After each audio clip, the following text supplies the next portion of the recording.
Nós estamos começando uma nova série de mensagem, a missão de uma igreja que transforma. E hoje nós falaremos uma igreja que sai para transformar.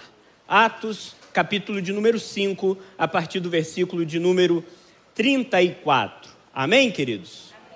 Diz assim a santa palavra de Deus: mas levantando-se no sinédrio um fariseu chamado Gamaliel, mestre da lei, respeitado por todo o povo, mandou que os apóstolos fossem levados para fora por um momento. Então disse ao sinédrio: israelitas, tenham cuidado com o que vocês vão fazer a estes homens, porque há algum tempo atrás se levantou Teudas, dizendo ser alguém muito importante, ao qual juntaram cerca de 400 homens. Mas ele foi morto, e todos que obedeciam se dispersaram e foram reduzidos a nada. Depois desse, levantou-se Judas, o galileu, nos dias do recenseamento, e levou muitos consigo. Também este foi morto, e todos os que lhe obedeciam foram dispersos. Neste caso, agora digo a vocês: não façam nada contra estes homens. Deixem que vão embora, porque se este plano ou esta obra vem dos homens, será destruído. Mas se vem de Deus, vocês não poderão destruí-los e correm o risco de estar lutando contra Deus. E os membros do sinédrio concordaram com Gamaliel. Então chamaram os apóstolos e os açoitaram. E ordenaram-lhes que não falassem em nome de Jesus, e os soltaram. E eles se retiraram do sinédrio muito alegres por terem sido considerados dignos de sofrer afrontas por este nome. E todos os dias, no templo e de casa em casa, não cessavam de ensinar que Jesus é o Cristo. Amém? Fecha os teus olhos. Pai, muito obrigado pela tua palavra lida ao nosso coração. Por graça e misericórdia rogamos ao Senhor que fale conosco nesta noite, revele as verdades da tua palavra para nós e que o teu Santo Espírito possa testificar cada palavra que for dita aqui nesta noite, não por causa de mim, mas por causa da tua graça, da tua misericórdia e do teu amor incondicional por cada um de nós aqui neste lugar. Fale ao nosso coração, nós oramos em nome de Jesus Cristo, o nosso Senhor e Salvador. Amém. Amém, queridos? Uma igreja que sai para transformar. Nós estamos diante do texto de Lucas. O autor aqui é o médico Lucas, que se identifica logo no início do seu livro, o mesmo autor do evangelho que leva o seu nome. E neste livro nós podemos conhecer o surgimento da igreja de Cristo. Alguns vão dizer que esse livro deveria ter outro nome. Não deveria se chamar Atos dos Apóstolos, mas Atos do Espírito Santo através dos apóstolos, porque foi isso que aconteceu. A obra de Deus sendo realizada, os discípulos que entenderam que eram discípulos do Senhor, e então eles começam a propagar, a proclamar aquilo que eles haviam aprendido com o próprio Senhor Jesus. E isso tudo com a ação do Espírito Santo sobre suas vidas. Além disso, nós vemos também Cristo, logo após a sua ressurreição, conduzindo e guiando o povo através dos seus ensinamentos. E antes de subir ao céu, ele pediu para os seus apóstolos que aguardassem em Jerusalém até a descida do Espírito Santo. E esse poder, ele viria pelo revestimento do Espírito Santo. E então, no dia de Pentecostes, o Espírito Santo desce sobre eles. E a partir daquele momento, o Espírito Santo batiza, sela e torna a habitação de todo aquele que crê em Jesus Cristo como Senhor e o Salvador da sua vida. E nós somos instruídos para que possamos reproduzir os ensinamentos de Jesus Cristo também, porque eu e você também nos tornamos habitação do Espírito Santo. Amém, queridos?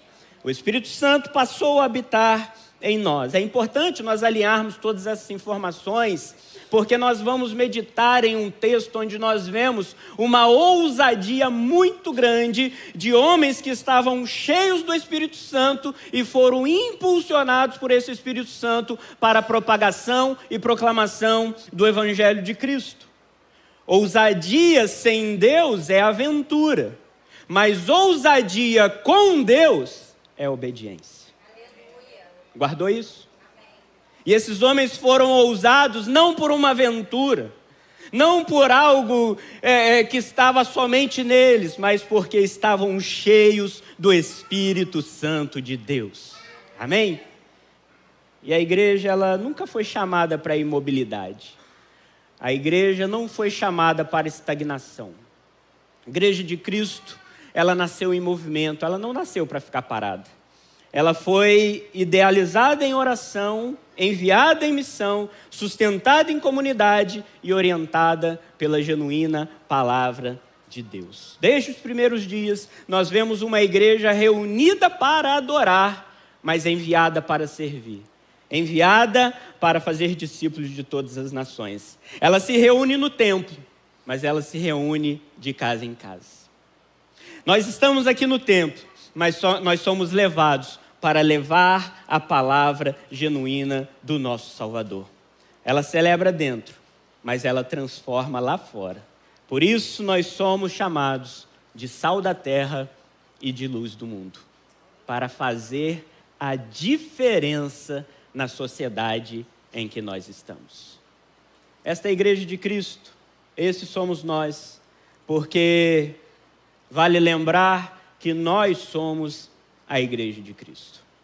Mas, queridos, infelizmente, muitas igrejas hoje deixaram de se mover, muitas igrejas hoje estão estagnadas dentro de si. Tem estrutura grande, tem um culto animado, tem uma liturgia moderna, mas não tem impacto na vida das pessoas. Tornaram-se estáticas na missão que nós temos de fazer discípulos, porque estão centradas em si mesmos e presas à segurança e à comodidade das quatro paredes. É muito mais fácil nós estarmos aqui neste lugar e a gente vem, a gente senta, a gente ouve uma palavra, às vezes a gente ouve uma repreensão, mas a gente deixa ela passar e a gente sai deste lugar, mas sem entender que nós temos uma missão lá fora. Isso é cômodo para nós. Mas, querido, guarde uma coisa na sua cabeça, não foi para isso que nós fomos chamados. Nós fomos lavados e remidos pelo sangue de Jesus Cristo. Nós fomos libertos pelos nossos pecados para fazer discípulo lá fora. Amém, queridos? Amém. Nós não fomos chamados para viver uma vida estagnada. Uma igreja estagnada, uma igreja parada, mas uma igreja que faz discípulos. Por isso que Mateus 28, 19 vai dizer: enquanto vocês estiverem indo, façam discípulos de todas as nações. É na missão, é na caminhada. É na caminhada que nós temos a missão de falar e de ensinar de Jesus Cristo, o nosso Senhor e Salvador. Nós, como verdadeiros discípulos, como a igreja do Senhor, nós precisamos estar transformados para transformar vidas. Isso precisa estar no nosso coração. Nós precisamos ser discípulos verdadeiros para então fazer discípulos para o nosso Senhor e Salvador Jesus Cristo. Amém, queridos? E no texto que nós acabamos de ler, o contexto deste texto, nós vamos aprender algumas informações importantes que nós precisamos alinhar para nós continuarmos aquilo que Deus tem para falar no nosso coração. Um pouco antes aí nos versículos, nós vemos que por inveja, os saduceus, alguns religiosos, um grupo de religiosos da época, mandam prender os apóstolos de Jesus, pois muitos sinais e prodígios eram feitos pelas mãos dos apóstolos de Jesus, pelo agir sobrenatural do Espírito Santo, conforme o próprio Jesus falou que eles fariam. Porque Jesus disse: vocês farão obras maravilhosas, muito mais do que eu, porque eles teriam mais tempo. Então nós vemos acontecer exatamente aquilo que Jesus havia dito aos seus discípulos, e eles estavam fazendo sinais e maravilhas. E aqueles homens foram presos. Mas de uma forma sobrenatural, Deus envia um anjo e liberta o seu povo. Deus envia um anjo e liberta os apóstolos. E quando o sumo sacerdote, ele convoca o sinédrio e todo o povo religioso daquela época, os anciãos do povo de Israel, e manda buscar os apóstolos na prisão para julgá-los, o que acontece? Eles chegam lá e a prisão está vazia. A cadeia está vazia. A prisão está fechada, toda a segurança, os sentinelas estão à porta, mas Deus havia libertado o seu povo. De uma maneira sobrenatural, aqueles homens não estavam mais ali dentro. E a perplexidade, a ira tomam conta daqueles religiosos que mandam buscar os apóstolos de Jesus novamente. E sabe onde eles estavam? Os apóstolos de Jesus já haviam retornado para o templo. Eles acabaram de ser presos porque estavam realizando sinais e maravilhas. Eles foram presos. Deus, de uma maneira sobrenatural, os liberta.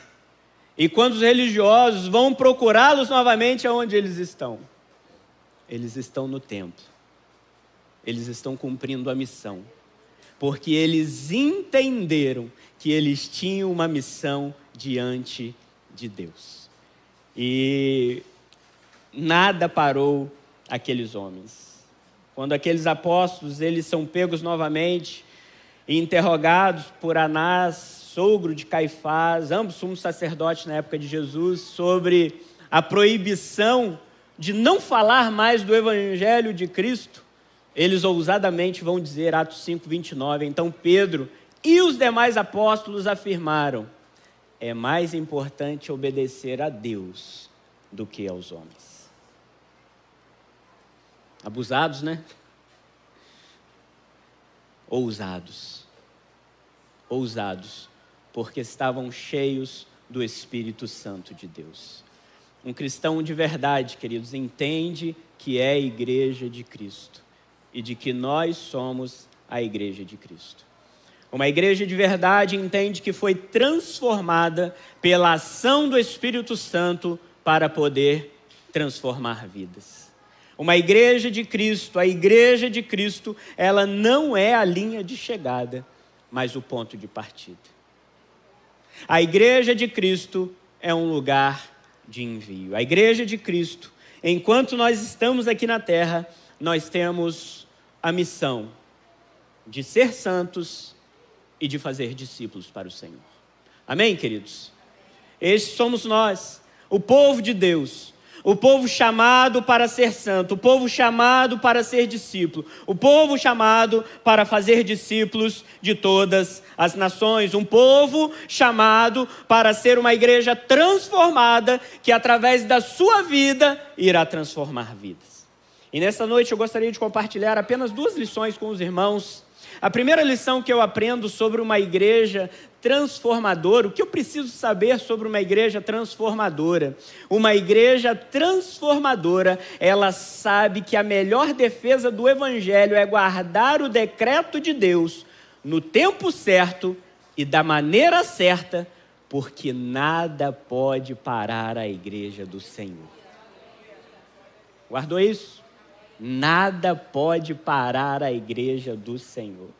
Eu quero ler novamente o versículo, olha aí na sua Bíblia, a partir do versículo de número 34. Então, levantando-se no sinédrio, um fariseu chamado Gamaliel, mestre da lei, respeitado por todos, mandou que os apóstolos fossem levados para fora por um momento, enquanto disse ao sinédrio: israelitas, tenham cuidado com o que vão fazer com estes homens, porque há algum tempo atrás se levantou Teudas, dizendo ser alguém muito importante, ao qual se juntaram cerca de 400 homens. Mas ele foi morto e todos que lhe obedeciam dispensaram e foram reduzidos a nada. Depois desse, levantou-se Judas, o galileu, nos dias do recenseamento, e levou muitos consigo. Também este foi morto, e todos que lhe obedeciam foram dispersos. Versículo 38. Neste caso, agora digo a vocês, não façam nada contra estes homens, é Gamaliel que está dizendo. Deixem que vão embora, porque este plano ou esta obra vem de homens. Deixem que vão embora, porque se este plano ou esta obra vem de homens, será destruída. Mas se vem de Deus, vocês não poderão destruí-los e correm o risco de estar lutando contra Deus. Queridos, vocês prestaram atenção nas palavras de Gamaliel? Nós estamos falando de Gamaliel. Vale ressaltar que Gamaliel havia nascido em uma família de mestres da lei mosaica. Ele era filho de um rabino chamado Simeão e neto do influente rabino chamado Hilel, que fundara a escola para os fariseus. Gamaliel, ele tornou-se um líder na escola dos fariseus. Irmãos, nós não estamos falando de um cristão que havia entendido que Jesus era o Messias, o enviado de Deus para a salvação do mundo.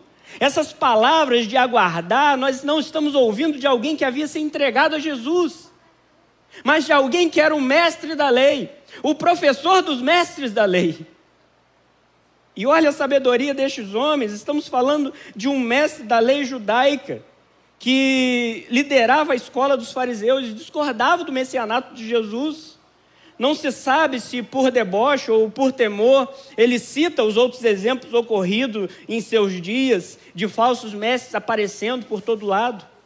Estou dizendo isso tudo, queridos, porque até um homem que não acreditava em Jesus, teve a sabedoria de esperar em Deus o que iria acontecer.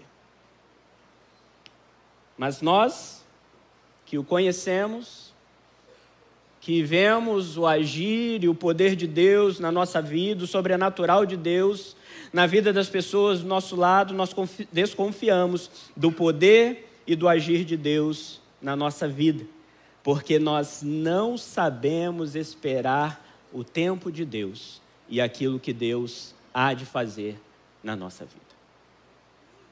Como se diz no ditado popular, nós passamos os carros na frente dos bois. A gente não sabe esperar o tempo de Deus. Querido, deixa eu dizer um negócio para você.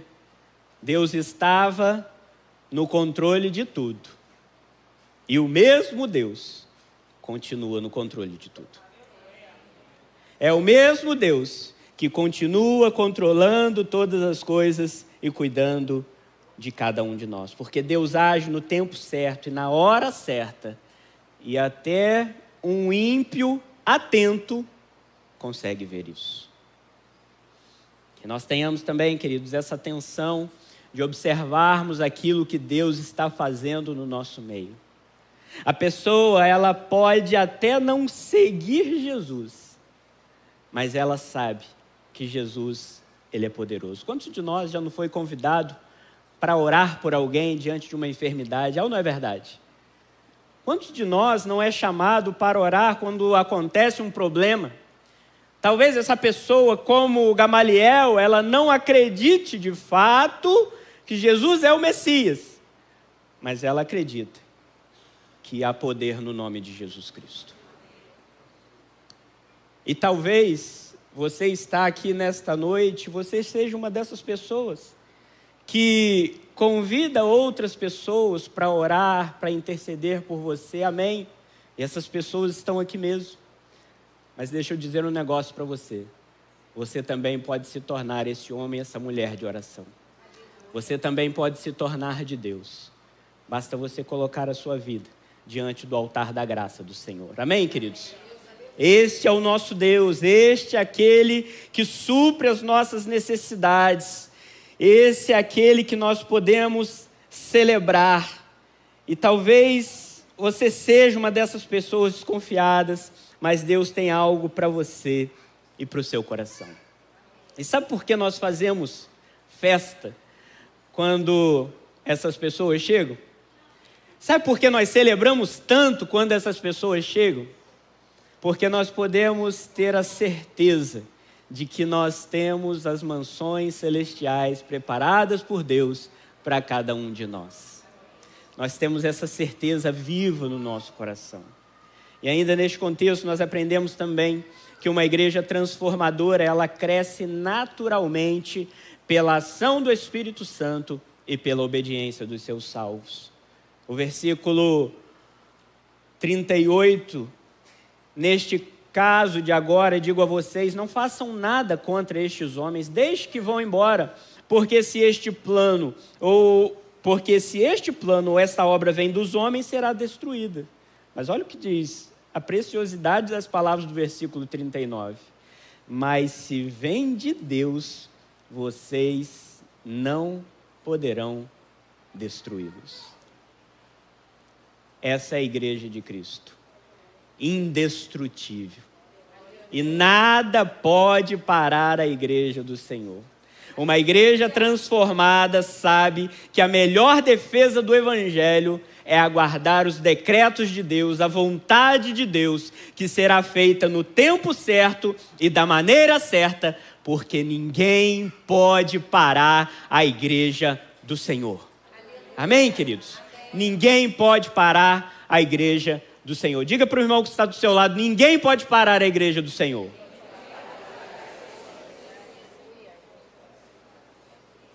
Aleluia, glória a Deus. Segundo lugar, o que eu preciso saber sobre uma igreja transformadora? Uma igreja transformadora sabe que os sofrimentos deste mundo não podem parar a nossa missão. Guardou isso? Os sofrimentos deste mundo não podem parar a missão que nós temos diante de Deus. Acompanhe comigo o versículo 40. Então chamaram os apóstolos e os açoitaram. E ordenaram-lhes que não falassem em nome de Jesus e os soltaram. E eles se retiraram do sinédrio muito tristes. O que diz na sua Bíblia aí? Muito alegres, regozijantes por terem sido considerados dignos de sofrer afronta por este nome. Todos os dias no templo e de casa em casa não cessavam de ensinar e de pregar que Jesus Cristo é o Cristo. Queridos, eu tenho dito neste púlpito e eu vou repetir. O fato de entregarmos a nossa vida para Jesus Cristo não nos isenta dos sofrimentos deste mundo. E muito menos das injustiças dos ímpios. Gamaliel diz, gente, vamos pensar aqui direitinho. Não vamos matar esse povo, não. Vai que, dessa vez, eles estão anunciando o Messias de verdade. Vai que eles estão realmente proclamando aquele Messias que nós estávamos esperando. E ele completa, como diz o texto, nós corremos o risco de estar lutando contra Deus. E Gamaliel, ele era bom no argumento, e ele argumentou fielmente, e o povo então foi convencido por Gamaliel. Aqueles religiosos foram convencidos a não matarem os apóstolos. Sabe aquele momento de tensão, numa briga, por exemplo, né, onde o povo está assim, aquela confusão está instaurada, está uma confusão e tal. Às vezes a gente vê isso no jogo, né? Então, vai ter briga, não vai, e de repente aqueles ânimos acalmam. Sabe quando isso acontece? Foi o que Gamaliel fez. Gamaliel conseguiu aplacar a ira do povo ali, naquele momento, mas para a morte. Porque da coça, eles não se isentaram. E aqueles homens foram açoitados por realizarem obras extraordinárias através da ação do Espírito Santo em suas vidas. Sabe como é que era o açoite naquela época, queridos? Não era como o açoite que Jesus levou, porque o açoite que Jesus levou era um açoite romano, onde o instrumento era um flagelo, um chicote com várias tiras de couro, mas que tinham pedaços de metais, ossos ou chumbo nas pontas. E aquilo era aplicado pelos soldados romanos, e isso antecedia o momento da crucificação. E muitos não conseguiam nem chegar à crucificação, porque era uma violência muito extrema. Foi o açoite que Jesus foi açoitado antes da sua morte. Mas o açoite de Atos capítulo 5, que os apóstolos sofreram, foi um açoite judaico. Trata-se, muito provavelmente, de um açoite aplicado pelo Sinédrio, ou seja, uma punição segundo a lei judaica, não romana. E essa punição ela era feita com um chicote de couro que tinha 3 pontas, que tinham três tiras de couro.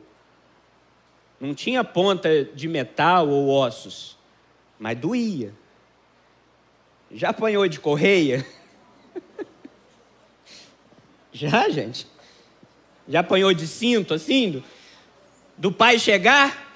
Ah, Reinaldo, vem cá. Nunca apanhei não, tá, gente?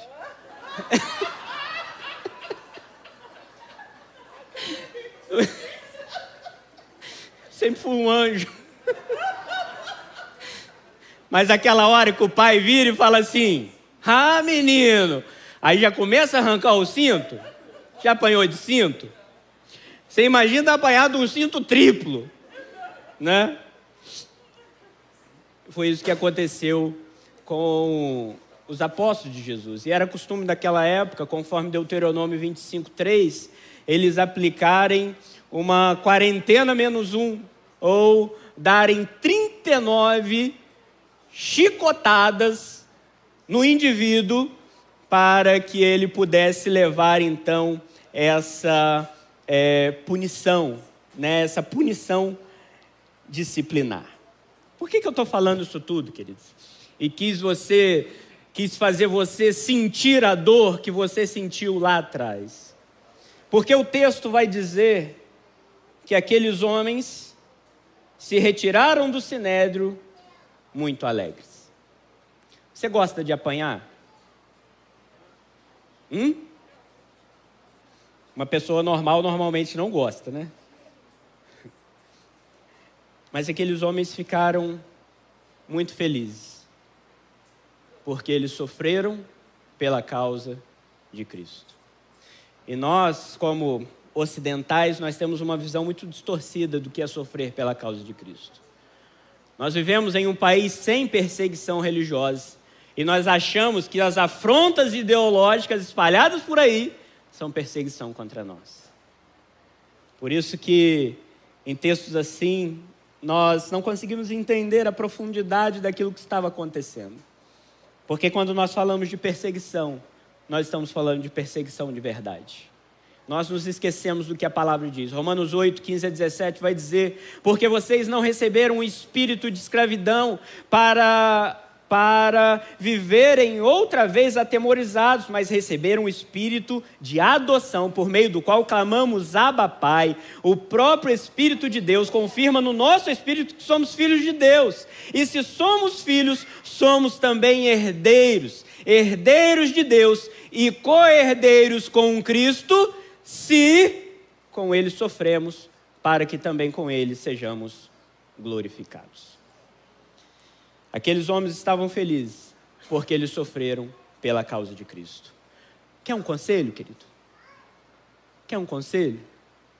Reclame menos dos sofrimentos da sua vida, porque poderiam ser bem pior. Aprenda a glorificar o nome de Deus, aprenda a enxergar a mão de Deus na sua vida, diante daquilo que você tem vivido. Em 2019, eu participei de um projeto chamado Marca Radical, não sei quantos aqui conhecem. E em uma das simulações, nós chegávamos numa igreja perseguida, que se reunia escondida para não ser morta. Uma realidade que muitos países vivem. E lá, o dirigente estava reunido e eles foram ler a Bíblia, e as pessoas não tinham a Bíblia inteira, tinham trechos da Bíblia. E aquilo me comoveu muito, irmãos, porque em determinado momento aquele dirigente falou assim: vamos ler a parte tal da Bíblia? E aqueles irmãos começaram a procurar aquela parte, e eles falaram assim: nós não temos essa parte. Nós não temos esse trecho da Bíblia para nós lermos. Hoje, nós a temos por completo, de várias formas, e nós não valorizamos. É um fato que o sofrimento faz parte da vida do cristão. Mas muitas vezes nós estamos sofrendo demasiadamente, porque gradativamente nós estamos nos afastando de Deus. O sofrimento faz parte da nossa vida. O sofrimento faz parte deste mundo. Mas sabe por quê, queridos? Porque tem algo muito mais especial reservado para nós. Que nem olhos viram, nem ouvidos ouviram, e nem jamais penetrou no coração humano aquilo que Deus tem preparado para nós. Um céu de graça. E hoje, o Senhor nos chama a sairmos da estagnação como igreja de Cristo. Hoje o Senhor nos convida a entendermos que o sofrimento não pode parar a igreja do Senhor. O Senhor nos convida nesta noite a entendermos que nós temos uma missão e que nós precisamos confiar no nosso Deus. Amém, queridos? E nós precisamos orar por isso, né? Eu queria convidar você a fechar os teus olhos. Nós vamos orar ao Senhor. E nesta noite eu queria convidar homens e mulheres para serem uma igreja em movimento, uma igreja viva, uma igreja saudável, que vive e proclama as verdades deste Deus. Uma igreja que sabe que nada pode parar a igreja do Senhor, nem mesmo o sofrimento. Observe o que diz o versículo 42. E todos os dias, no templo e de casa em casa, não cessavam de ensinar e de pregar que Jesus é o Cristo.